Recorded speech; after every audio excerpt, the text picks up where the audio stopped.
الرجیم بسم اللہ الرحمن الرحیم الحمدللہ الواحد الاحد الفرد الصمد الذی لم یلد ولم یولد ولم یکن لہ کفوا احد الصلاۃ والسلام وتحیۃ والاکرام علی النبی الامی المکی المدنی الہاشمی القریشی المطلبی سیدنا و نبینا و شفیع ذنوبنا و حبیب قلوبنا مولانا مولا الثقلین جد الحسنین ابی القاسم محمد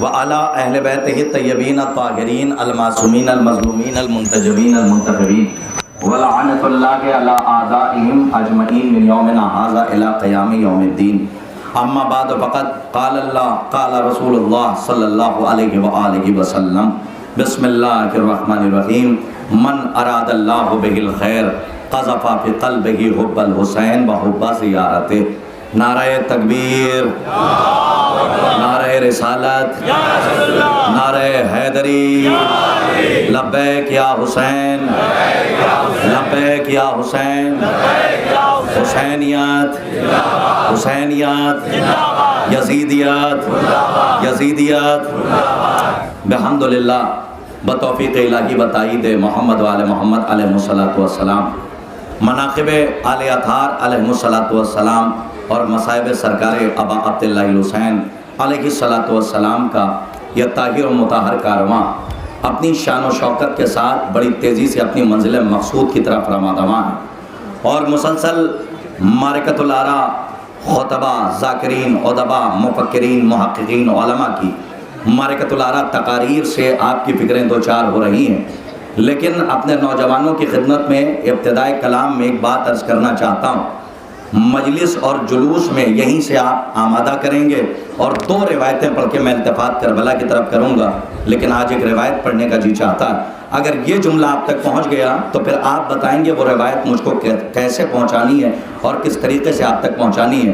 نوجوانوں کی خدمت میں ایک بات عرض کرنا چاہتا ہوں، خاص طور پہ اپنے پورے قوم کے نوجوانوں کو ایک بات یاد رکھنا، جلوسوں میں سج دھج کے آنا کمال نہیں ہے، بلکہ جلوسوں سے خود کو سجا کر گھر پہنچانا کمال ہے۔ اس پیغام کو ہمیشہ یاد رکھنا، حسن وہ نہیں ہے جو تمہارے چہرے پر ہے، بلکہ معرفت اہل بیت انسان کو کا حسین بنا دیتی ہے، آل محمد کی معرفت انسان کو خوبصورت بنا دیتی ہے۔ تو اپنی روح کو حسین بنا کر گھر پہنچانا یہ کمال ہے۔ اسی لیے تو جناب مفضل نے سوال کر لیا تھا ہمارے اور آپ کے چھٹے امام سے، مفضل کون ہے؟ صلوات محمد وآل محمد آواز بلند۔ مفضل نے سوال کیا مولا یہ بتائیے کہ حسن یوسف کی تعریف کیا ہے؟ اگر کوئی نئی بات ہو تو دعاؤں میں یاد رکھیے گا حسن کی تعریف کی۔ اور مفضل نے کہا کہ مولا یہ بتائیے کہ حسن یوسف کسے کہتے ہیں؟ پورے مجمع کی توجہ۔ مولا نے فرمایا اے مفضل حسن یوسف وہ نہیں ہے جو تم سوچ رہے ہو۔ آپ نے تو بہت آرام سے سن لیا، لیکن مفضل وہ ہے کہ جس کے حوالے سے علماء نے یہ لکھا ہے کہ علم رجال کے پلر کو کہا جاتا ہے مفضل۔ جہاں پہ مفضل روایت کر دے وہاں پہ حدیث معتبر کہلاتی ہے۔ تو مفضل بیٹھے ہوئے امام کے سامنے اور پوچھ رہے ہیں مولا حسن یوسف کی تعریف کیا ہے؟ امام نے فرمایا پورے مجمع کی توجہ، امام نے فرمایا وہ نہیں ہے جو تم سوچ رہے ہو، یہ بتاؤ کہ حسن کی تمہاری نظر میں تعریف کیا ہے؟ کہ مولا حسن اسے کہتے ہیں کہ گلاب کی پنکھڑی جیسے ہونٹ، خوبصورت آنکھیں، خوبصورت چہرہ، خوبصورت زلفیں۔ امام نے فرمایا حسن یوسف وہ نہیں ہے جو تم سوچ رہے ہو۔ تو کہا امام پھر حسن یوسف کیا ہے؟ چھٹے امام نے فرمایا علامہ مجلسی نے مکمل بحث کی ہے اور چھٹے امام نے فرمایا مفضل سنو کہ حسن یوسف کیا ہے۔ یوسف ہم آل محمد کی معرفت جتنی حاصل کرتے چلے گئے اللہ اسے حسن یوسف کہتا چلا گیا۔ نہیں اگر میرا یہ جملہ نہ پہنچا تو شاید دوسرا جملہ پہنچانے میں کامیاب نہ ہوں۔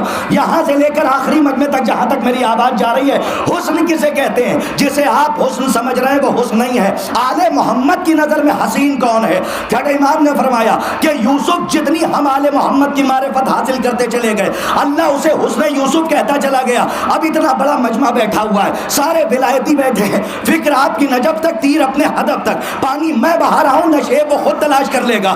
ساکنان بزم معرفت کے لیے چادر تطہیر کے سائے میں یہ نورانی تبرک روانہ کر رہا ہوں. منقار معرفت سے اس ولایت کے موتی کو چن لیجئے گا، ورنہ قرطاس کا اپنا مقدر جو جملہ نہ پہنچا پایا. جب چھٹے امام نے فرما دیا کہ یوسف ہم آل محمد کی معرفت جتنی حاصل کرتے چلے گئے اللہ اسے حسن یوسف کہتا چلا گیا، تو یہ بات تو ثابت ہو گئی کہ آل محمد کی معرفت انسان کو حسین بنا دیتی ہے. تو جب آل محمد کی نظر میں معرفت اہل بیت حسن کی مثال ہے تو اب کائنات بلال کو کالا نہ کہے. کاش کے جملہ واضح ہو جائے جو کہہ رہا. یہاں سے آخری مجمع تھا. دیکھیں صاحب آج کربلا کے حوالے سے ایک جملہ سن لیجئے گا. شارع عام کی تقریر ہے تو یہاں سے پیغام پہنچ جائے کہ حسن کیسے کہتے ہیں.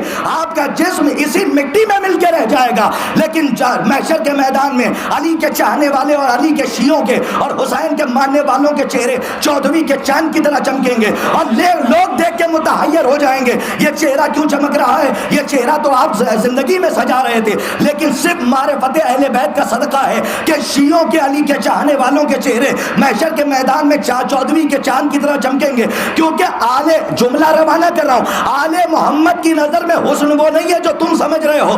اہل بیت کی نظر میں معرفت اہل بیت انسان کو حسین بنا دیتی ہے. تو اب بلال کو کالا نہ کہنا. دوسرا جملہ پہنچاؤں، اب کربلا میں جون کی سیاہی کو نہ دیکھنا.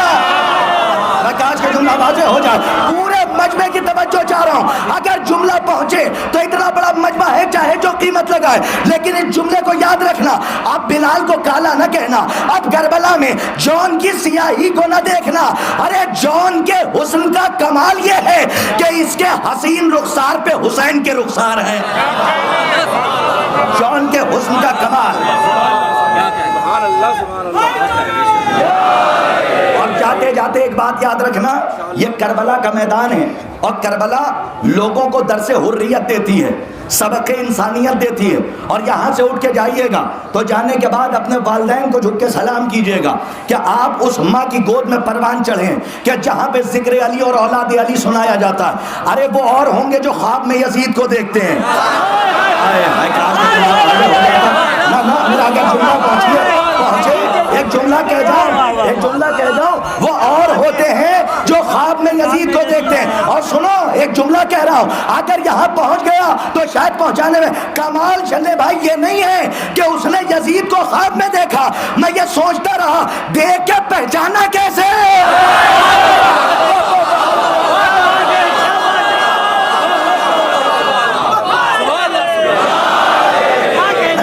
آپ نے اور ہی نہیں فرمایا. آپ ایک بات بتائیے، یہاں مٹیا برج میں اگر میں آ جاؤں یا یہاں آ جاؤں، گول کوٹھی کی یہ تقریر ہو رہی ہے، اعلیٰ خانہ ہے آپ کے سامنے. کلکتہ میں اگر میں آ جاؤں، میں لکھنؤ کا رہنے والا، شہر انیس شہر دبیر سے ہمارا تعلق ہے، اگر میں یہاں آ جاؤں، آنے کے بعد وہ آدمی جس کو میں نے کبھی دیکھا ہی نہ ہو اس کو میں پہچانوں گا کیسے؟ اس کو میں کیسے پہچانوں گا؟ ابھی نہیں آپ پہنچے. میں نے بڑا معنی خیز جملہ کہا ہے، قرطاس کربلائی چلہ کمان میں تیر ہی نہیں جوڑتا جب تک کہ نشانہ سامنے نہ ہو. اور دعویٰ ہے تو دلیل بھی رکھتا ہوں. سوال یہ نہیں ہے کمال، یہ سوال یہ نہیں ہے کہ تم نے یزید کو دیکھا، سوال یہ ہے کہ تم نے پہچانا کیسے. بہت دیر بعد سوچنے کے بعد خیال آیا ہم تو کبھی نہیں پہچان پائیں گے اگر بھائی بھائی کو نہ پہچانے تو.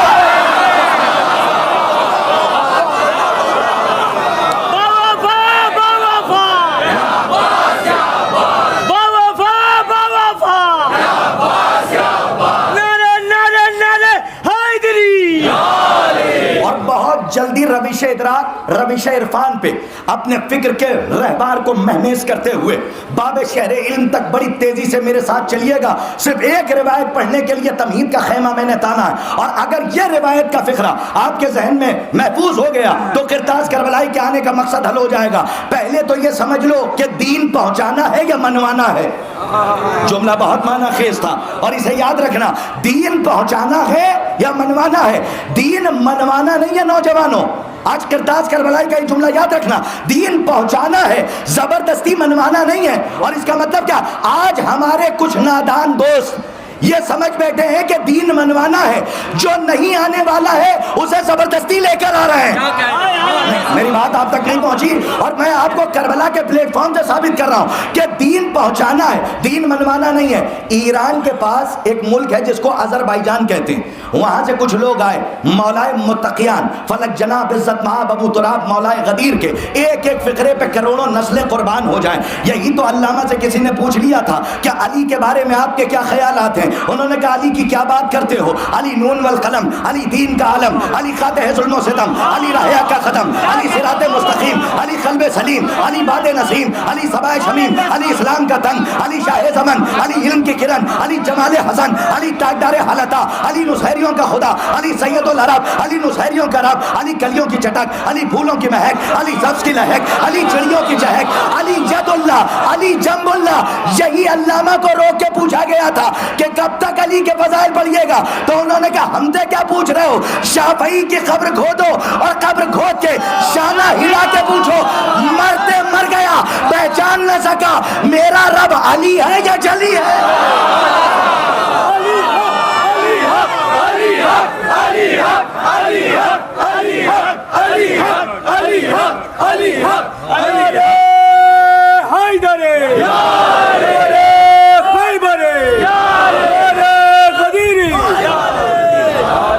آذربائیجان سے کچھ لوگ آئے، روایت تو یزید تک پہنچانی ہے نا، اور آج کی روایت ہاتھوں کو جوڑ کے کہہ رہا ہوں خدا حسین کا واسطہ، یہ آخری دن ہے، اور آخری میں نے کہا کہ یزید کو خواب میں دیکھنے والے اور ہیں، اور رات بھر شب بیداری کر کے اپنے مقدر کو جگہ جگہ کر یزیدیت اور بنو عباس اور بنو امیہ کی حکومت کے چہرے پر تماچا مارنے والے اور ہیں، اور یہ سب یہاں پہ بیٹھے ہوئے ہیں۔ ماشاءاللہ نام علی آتا ہے آپ کے چہرے گلاب ہو جاتے ہیں۔ شہزادی آپ سب کو سلامت رکھیں، جو مائیں بہنیں شرکت کر رہی ہیں اللہ انہیں بھی سلامت رکھیں، لیکن ایک جملہ سنیے، جب آئے دین پہنچانا ہے، زبردستی منوانا نہیں ہے، اور مولا کے اس فقرے سے بات ثابت ہو جائے گی کہ منوانا نہیں ہے، پہنچانا ہے۔ آرام سے پڑھوں گا چاہے جیسے سنیے، آذربائیجان سے کچھ لوگ آئے اور کہتے ہیں یا علی ہم اسلام لانا چاہتے ہیں۔ امام نے کہا، میں اپنی زبان میں کہہ رہا ہوں، موسٹ ویلکم، خوش آمدید، ہم نے کب منع کیا؟ یہ گھرانہ تو وہ ہے کہ اگر حر جیسا ایک قطرہ آ جائے تو 3 سمندر استقبال کو جاتے ہیں، یہ وہ گھرانہ ہے، حر جیسا ایک قطرہ آ جائے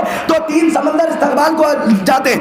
اسٹیج سے لے کر آخری مجمع تک توجہ، کیا فلسفی آف اسلام کو علی نے سمجھایا اور ایک جملے میں سمجھایا۔ انہوں نے آ کے کہا ہم مسلمان ہونا چاہتے ہیں، علی نے کہا ٹھیک ہے آ جاؤ، ہم نے کب منع کیا ہے، تم خود کہہ رہے ہو ہم اسلام قبول کرنا چاہتے ہیں۔ کہا لیکن ایک شرط ہے۔ کہا کیا شرط ہے؟ اب یہیں سے جملہ سنیے، کیا شرط ہے؟ کہا شرط یہ ہے کہ ہمارے ہاں ٹھنڈ بہت پڑتی ہے، اگر تھوڑی سی، ہمیں یہ مجلس ہے، غدیر سے تعلق ہے، دکھایا بھی جائے گا سنایا بھی جائے گا، تو پلکیں نہ جھپکائیے گا۔ یہ جو آپ پڑھ رہے ہیں نماز عشق ہے، جو مسجد میں پڑھتے ہو نماز واجب ہے، اور دونوں نمازوں کو کربلا میں دیکھنا ہے تو دیکھ لو، جو حسین پڑھ رہے تھے نماز واجب تھی، جو زہیر و سعید پڑھ رہے تو وہ نماز عشق تھی، جو حسین پڑھ رہے تھے نماز واجب تھی۔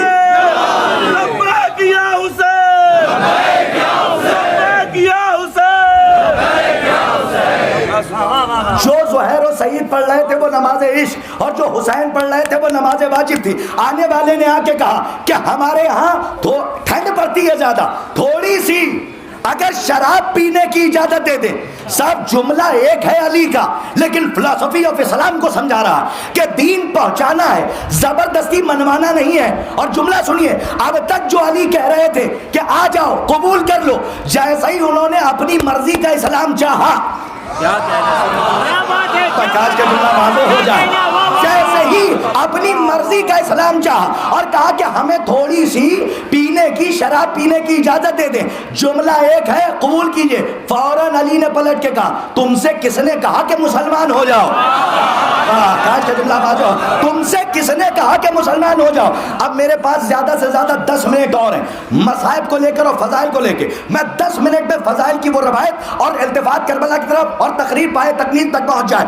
دین پہنچانا ہے، منوانا نہیں ہے۔ کیا کرتاز کربلائی کوئی اور بھی دلیل ہے؟ جی عقلی دلیل ہے۔ کربلا کو کبھی معرفت کی نظر سے دیکھیے تو بہت ساری الجھی ہوئی گتھیاں سلجھتی ہوئی نظر آئیں گی۔ شب عاشور کا حج چلے جاؤ، پورے مجمع کی توجہ چاہ رہا ہوں، اور سنیے تیر میں چلا رہا ہوں وہ اپنے ہدف تک پہنچ جائے گا، بس اپنی فکر کو نجف تک پہنچاتے رہیے گا تاکہ تیر اپنے ہدف تک پہنچتا رہے۔ میں پانی بہا رہا ہوں، نشے وہ خود تلاش کر لے گا، ضروری نہیں ہے کہ سب کا نام لیا جائے۔ ہمارا اختلاف ذات سے نہیں ہے، بات سے ہے، اور جب بات سے اختلاف ہے تو بات بہت دور تک جائے گی۔ لوگوں نے یہ کہا کہ زبردستی لے کر آؤ، کیوں زبردستی؟ آپ اپنے ماتم کو ختم کر رہے ہیں، آپ اپنے ہاں تابوت کو کبھی ختم کیے دے رہے ہیں، آپ اپنے ہاں کوئی ماتم ہوتا ہے وہ ختم کر رہے ہیں۔ اچھا کیوں خرداد صاحب بند نہ کریں؟ کہا کیوں؟ اچھا علی ولی اللہ کی بات آئی، کہا اسے بھی تھوڑا سا ہٹا دیجئے۔ کہا کیوں؟ کہا کچھ لوگوں کو برا لگتا ہے۔ ارے برا لگتا ہے تو برا لگتا رہے، کاش کے بات واجہ، ہماری جان چلی جائے گی، ہم اپنے اصول اور عقائد سے کبھی کمپرومائز نہیں کریں گے۔ دین پہنچانا ہے، زبردستی منوانا نہیں ہے۔ کربلا سے پوچھو، حسین نے مقتل کا سینہ چیر کے ایک فضائل کا گوہر دے رہا ہوں، اس کو اپنی فکر کی جھولی میں رکھیے گا، انشاءاللہ کہیں پہ کام آئے گا۔ امام نے پریکٹیکلی سمجھایا، اور امام نے کیا کہا؟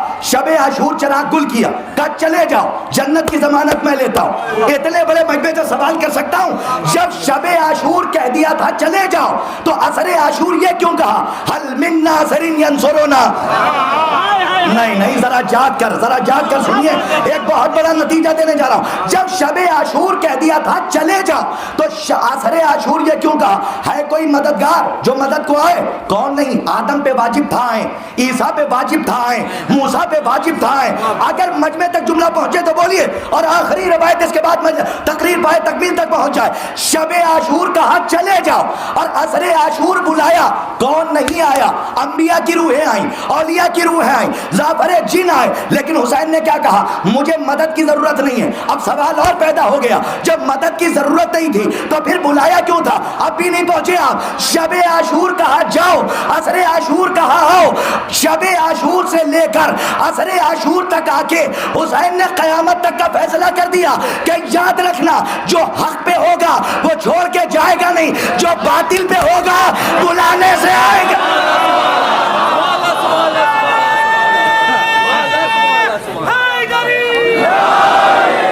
جو باطل پہ ہوگا بلانے سے آئے۔ یہ مجلسیں کیا ہے؟ یہ حل من ناصر ینصرنا کی تاثیر۔ میں مصاحب پہ نہیں آیا، ایک روایت پڑھنے کا جی چاہ رہا، بس وہ روایت پڑھ کے اپنی تقریر کو پائے تکمیل تک پہنچا رہا ہوں۔ عظیم اعظمی صاحب نے بہت پہلے کہا تھا، شکر ادا کیجئے کہ آپ عزاداری کے دامن کو تھامے ہوئے۔ انہوں نے کہا تھا ارے قیامت ہے صاحب۔ انہوں نے فرمایا کہ انسانیت سے دور بہت دور ہو گئے، انسانیت سے دور بہت دور ہو گئے۔ تیسرے کو نہ دیکھیے گا، چوتھا نتیجہ دے رہا ہوں، انسانیت سے دور بہت دور ہو گئے، خلق خدا کے واسطے ناسور ہو گئے۔ جن لوگوں نے حسین کا ماتم نہیں کیا دہشت گردوں کے نام سے مشہور ہو گئے۔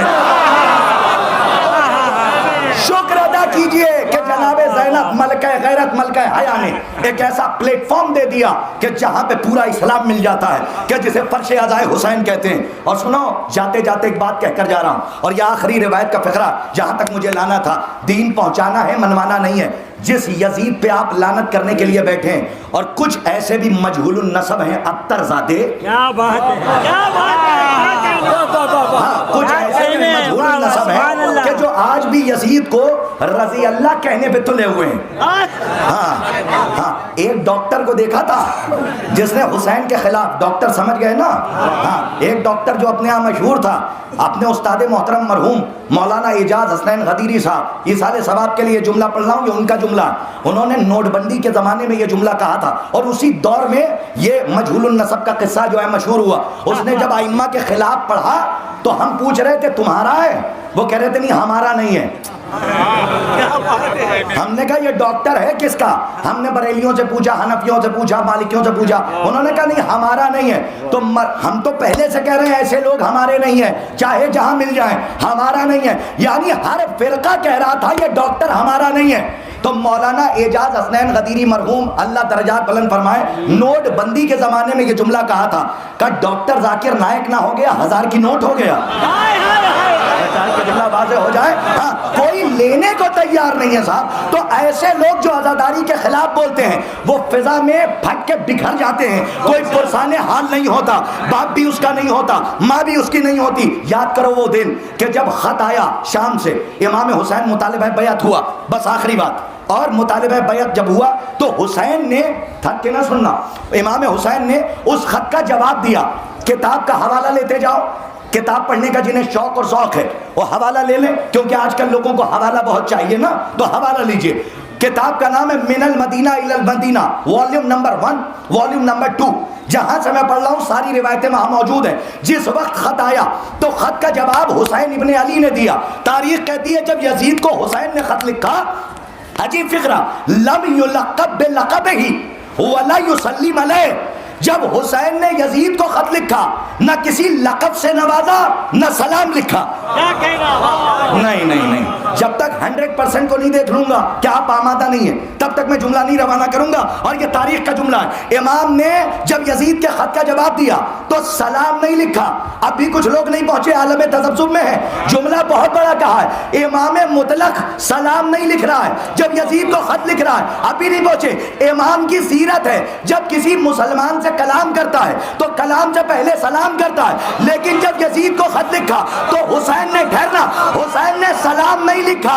حسین کا سلام نہ لکھنا اس بات کی دلیل ہے کہ یزید صرف کافر نہیں تھا، رجسٹرڈ کافر تھا۔ کاش کے بات واضح ہو جائے، بات سنیے، صرف کافر نہیں تھا، رجسٹرڈ کا لطف نہیں لیا، شورا نے لطف لیا ہوگا، اہل زبان تشریف فرمائے، میں نے کافر نہیں کہا، رجسٹرڈ کافر تھا۔ رجسٹرڈ کا کیا مطلب ہے؟ کاش کہ کچھ باتیں پڑھی نہیں جاتی، سمجھ لی جاتی ہیں۔ رجسٹرڈ کا مطلب ہے امام مطلق لکھ رہا، یعنی ایک زمانے کا کافر نہیں۔ ایک جملہ کہہ جاؤں، بڑی زرخیز زمین ہے کلکتہ، مولا آپ کو آباد رکھے، ایک جملہ کہہ جاؤں، ہر میدان سے یزید بھاگ گیا تھا، حسین نے کربلا سے بھاگنے نہیں دیا۔ ہر میدان سے یزید بھاگا، حسین نے، آخری جملہ سن لو، تقریر ختم ہے، یہاں تک مجھے لانا تھا، حسین نے کربلا سے بھاگنے نہیں دیا۔ لیکن جب خط گیا نا تو تاریخ کہتی ہے جب یزید مرا تو تاریخ نے بتایا کہ جو یزید کا بیٹا تھا معاویہ ثانی، کیا نام تھا بچے یاد رکھیں، کیا نام تھا؟ معاویہ ثانی، محب اہل بیت تھا۔ ثانی کہتے ہیں دوسرے کو، معاویہ آپ سمجھ رہے ہیں، نام لکھا ہوا تھا معاویہ ثانی۔ تاریخ کہتی ہے وہ لیٹا ہوا تھا، جب یزید مرا تو کچھ دن بعد لوگ آئے، اور آنے کے بعد کہتے ہیں صاحب جملہ سنیے، یہ جو رضی اللہ کہہ رہے ہیں اور خواب میں یزید کو دیکھ رہے ہیں، یزید کے بیٹے نے تماچا مارا ہے، اور پورے مجمع کی توجہ، روایت وہیں سے پڑھ رہا ہوں جو حوالہ دیا ہے، سورج نکل آیا، زیادہ دیر آپ بھی نہیں برداشت کر سکتے اور میں بھی نہیں، لیکن سنیے آخری جملہ، جیسے ہی یزید کے بیٹے کے پاس آئے کہا سنو خلافت مبارک ہو۔ اس نے یوں دیکھا، بیمار تھا، قوت ملی، نیچے اترنے کے بعد تخت خلافت پہ پیر رکھنے سے منع کر دیا۔ کیا امت مسلمہ سے ایک سوال کر سکتا ہوں؟ جس تخت خلافت کو یزید کا بیٹا ٹھکرا دے، کیا فاطمہ کا لال اس کے لیے تلوار اٹھائے گا؟ کلکتہ والوں، لاز نہیں رکھی آپ نے اس جملے کی، توجہ، آخری جملہ جہاں تک لے جا رہا ہوں، ہماری مائیں بہنیں سنیں، اور جہاں تک میرا جملہ جا رہا، اسٹیج سے لے کر متن سے متن تک توجہ چاہتا ہوں۔ آخری جملہ جس کے لیے تمہید باندھی ہے، جیسے ہی تخت پہ پیر رکھنے سے منع کیا، کہا بیٹھو، کہا نہیں، اس کے اندر سے بنو ہاشم کے خلافت کی بو، خون کی بو آتی ہے۔ اور اس نے کہا یزید کے بیٹے نے تخت خلافت پہ نہیں بیٹھوں گا، کہا پھر؟ کہا یہ درباری بیٹھے، ان سے مجھے کلام کرنا، کہا اجازت ہے، گیا، آخری جملہ، بیٹھا، اب جو نہیں بولا میرا اپنا مقدر، جملہ سنیے، کھڑا ہوا کہنے ایھا الناس، اے لوگوں، میرا باپ غاصب تھا۔ آخری دن ہے، چاہے جیسے سن لینا، یزید کا بیٹا کہہ رہا ہے، تیسرا جملہ تو سنیے، یزید کے بیٹے نے کہا میرا باپ غاصب تھا، یہیں پہ رک جاتا تو کمال نہیں تھا، آگے بڑھا اسی روایت میں، کہا میرا باپ غاصب تھا، باپ کا باپ غاصب تھا۔ آخری جملہ سن لینا، آخری دن ہے، شہزادی آپ کے پرسے کو قبول فرمائے، لیکن جملہ سننا، کہ میرا باپ غاصب تھا، پورے مجمع، میرے باپ کا باپ غاصب تھا، باپ کے باپ کا باپ غاصب تھا۔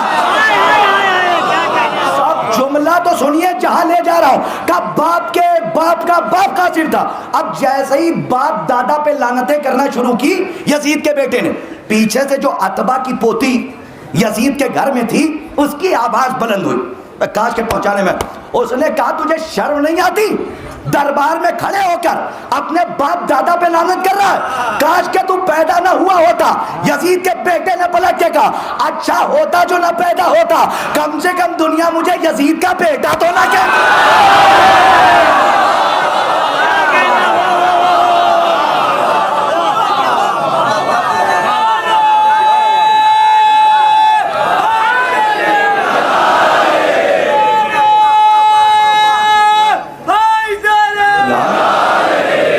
سوگواروں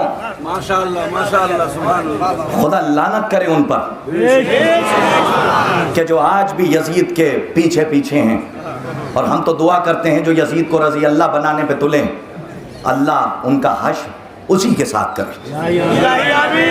اور ہم ولایت کا تحفہ لے کے اس کائنات سے جا رہے ہیں. کتنے خوش نصیب ہیں آپ جب محرم کا چاند فلک پہ آنکھیں کھولتا ہے تو آپ اپنی ٹوٹی ہوئی گھر کی جھوپڑی میں بھی حسین کا چھوٹا سا تعزیہ رکھ دیتے ہیں. کوئی آئے نہ آئے لیکن وہ آ جائے کہ ولایت کی حفاظت میں جس کی پسلیاں ٹوٹ گئی. آخری دن ہے نا, آج یہیں کہیں وہ شہزادی جنت البقیع کی ٹوٹی ہوئی قبر سے آئی ہو. جب آپ روتے ہیں نا تو بی بی کا رومال کھل جاتا ہے. ہر عزادار کی آنکھوں کے سامنے جاتی ہیں اور جا کے کہتی ہیں لاؤ میرے لال کے زخموں کا مرہم دے دو. ایک جملہ پڑھ جاؤں بی بی کے حوالے سے, شہزادی قبول فرمائیں, شاید یہی رونے کے لیے کافی ہو. خدا کی قسم عزاداروں, اگر مولا عباس آپ کے سینے پر ہاتھ نہ رکھیں تو ان جملوں سے ہمارے کلیجے پھٹ جائیں. اور جملہ سنو, جملہ یہ ہے, تاریخ کہتی ہے جس وقت علی کے گلے میں رسی ڈالی گئی اور جس ملعون نے رسی ڈالی تھی, جب اس سے پوچھا گیا کہ تو نے کیا دیکھا, کہا جب میں علی کو کھینچ رہا تھا تو اس وقت بنت رسول محمد کی بیٹی نے کمر میں جو پٹکا باندھا جاتا ہے, بی بی زہرا نے علی کے اس پٹکے کو بڑی زور سے پکڑ لیا تھا. تاریخ کہتی ہے, وہ ملعون کہتا ہے جب میں علی کو کھینچ رہا تھا تو محمد کی بیٹی علی کے ساتھ ساتھ, علی کے وہ جملے نہیں ہیں ہمارے پاس جو تاریخ میں ہیں, علی کے ساتھ ساتھ آگے چلی آ رہی تھی. علماء نے اس کی تشبیہ دی ہے اور اگر مر بھی جائیں تو کم ہے. علماء فرماتے ہیں کہ علی کے کمر کا پٹکا پکڑ کے علی کے ساتھ بی بی زہرا ایسے ہی آگے جا رہی تھی کہ جیسے کربلا میں جب حسین نے علی اکبر کا لاشا اٹھایا اور علی اکبر کا لاشا لے کے خیمے کے اندر گئے اور خیمے تک جا رہے تو اکبر کا پیر زمین پہ خط بناتا ہوا جا رہا تھا. ہاں ارباب اعضاء, آپ کی آوازیں بلند ہیں, آپ مسلسل رو رہے ہیں, مسلسل گریہ کر رہے ہیں. کتنا روئیں گے آپ؟ زیادہ سے زیادہ 1 گھنٹہ, زیادہ سے زیادہ 2 گھنٹہ. عزیزوں, پوری زندگی کربلا والوں پہ رونا یا زینب کا کام ہے یا سید سجاد کا کام ہے. جب تک اس دنیا میں رہے اور حیات رہے اور سانسیں چلتی رہی, مولا کربلا والوں کو یاد کر کر کے روتے رہے. آج کون ہے؟ کہا وہ امیر بی بی جو مدینے سے آئی تھی, آج وہ بی بی اتنی غریب ہو کے جا رہی ہے. روایت کہتی ہے, ہم نے علماء سے سنا کہ جب جناب زینب مدینے سے آئی تھی تو 17 اونٹوں پر سامان آیا تھا. عزیزوں, یہی رونے کے لیے کافی ہے. اور جب لوٹ کے مدینے گئی ہیں تو 1 اونٹ پہ سامان گیا. علی کی بیٹی اتنی غریب ہو گئی. ارباب اعضاء, بس 4 سال کی معصومہ ہے کہ جو قید خانہ شام میں ہے. بھائی روایت سن لو, رونے کے لیے کافی ہے. اور روایت کہتی ہے کہ جب بیویوں کو جیسے جیسے مدینہ قریب آ رہا ہے نا, علی کی بیٹی زینب کا دل گھبرا رہا ہے. مولانا رضی بسوانی صاحب کا ایک شعر ہے کہ جو ڈاکٹر شعور اعظمی صاحب نے اپنی کتاب شعور عروض میں بھی رقم کیا ہے, اور قیامت کا شعر ہے, پورا مرثیہ ہے. اور اگر آپ نے محسوس کر لیا تو آپ خود ماتم کریں گے, مجھے کہنے کی ضرورت نہیں. جب علی کی بیٹی زینب ایک مرتبہ اپنے بیگور بھیا کے لاشے کی طرف سے گزری تو علامہ حضرتن زیدی صاحب مرحوم پڑھا کرتے تھے, زینب نے اپنے بھیا کے لاشے کو دیکھا اور دیکھ کے کہا بھائی تو بھی غریب میں بھی غریب, دونوں غریب. تیرے لاشے پر کفن نہیں, زینب کے سر پہ چادر نہیں, لیکن اے میرے بھائیا آپ کتنے خوش نصیب ہیں, آپ کے اتنے شہید ہو گئے, قیامت تک آپ کی نسل باقی رہے گی. لیکن ذرا زینب کی غربت تو دیکھیے, اون و محمد کی شہادت کے بعد اب زینب کو کوئی ماں کہنے والا نہیں.